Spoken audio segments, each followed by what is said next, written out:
So Lalbagh ಫಲಪುಷ್ಪ ಪ್ರದರ್ಶನದ 11ನೇ ದಿವಸಕ್ಕೆ ಕಾಲಿಟ್ಟಿದ್ದೇವೆ.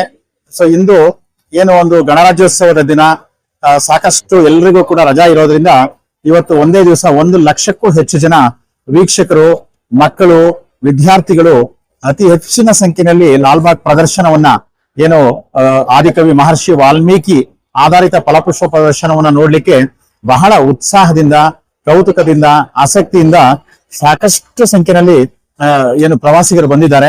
ಬಹುಶಃ ಇವತ್ತು ತಾವು ನೋಡ್ತಾ ಇರಬಹುದು, ಈಗ ಕೆಂಪೇಗೌಡ ಟವರ್ ಪ್ರದೇಶದಲ್ಲಿ ಇರ್ತಕ್ಕಂಥ ಬಂಡೆಯ ಪ್ರದೇಶ ಬರೀ ಜನರಿಂದ, ವೀಕ್ಷಕರಿಂದ ತುಂಬಿ ತುಳುಕ್ತಾ ಇದೆ.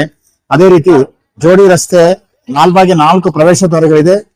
ಮೆಟ್ರೋ ಕನೆಕ್ಟಿವಿಟಿ ಇರ್ತಕ್ಕಂಥ ಜೋಡಿ ರಸ್ತೆ, ಇದು ವೆಸ್ಟ್ ಗೇಟು ಹಾಗೂ ಮತ್ತು ಜೋಡಿ ರಸ್ತೆ, ಈ 2 ರಸ್ತೆಗಳ ಮುಖೇನ ಸಹಸ್ರಾರು ಸಂಖ್ಯೆಯಲ್ಲಿ ವೀಕ್ಷಕರು ಮುಂಜಾನೆಯಿಂದ ಇಲ್ಲಿವರೆಗೂ ಕೂಡ ಸತತವಾಗಿ ಜನಸಾಗರವೇ ಹರಿದು ಬರ್ತಾ ಇದೆ.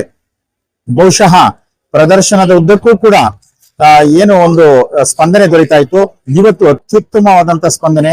ಬಹುಶಃ ಎಲ್ರಿಗೂ ಕೂಡ ರಜಾ ದಿನ ಇದೆ, ಗಣರಾಜ್ಯೋತ್ಸವ ಇದೆ. ಮಕ್ಕಳು ಕೂಡ ಬಹಳಷ್ಟು ಶಾಲೆಗಳಿಗೆ, ಪೆರೇಡ್ಗಳಿಗೆ ಅವರ ಕಾರ್ಯಕ್ರಮವನ್ನು ಮುಗಿಸ್ಕೊಂಡು ಅತ್ಯಂತ ಹೆಚ್ಚಿನ ಸಂಖ್ಯೆಯಲ್ಲಿ ಬಂದು ಪ್ರದರ್ಶನವನ್ನ ನೋಡಿ ಆನಂದಿಸ್ತಾ ಇದ್ದಾರೆ. ಸೊ ನಿಜಕ್ಕೂ ಕೂಡ ತೋಟಗಾರಿಕೆ ಇಲಾಖೆಯ ಪರವಾಗಿ ಎಲ್ಲ ನಮ್ಮ ಏನು ವೀಕ್ಷಕರಿಗೂ ಕೂಡ ಧನ್ಯವಾದಗಳನ್ನ ತಿಳಿಸ್ಲಿಕ್ಕೆ ಇಚ್ಛಿಸ್ತಾ ಇದ್ದೀನಿ.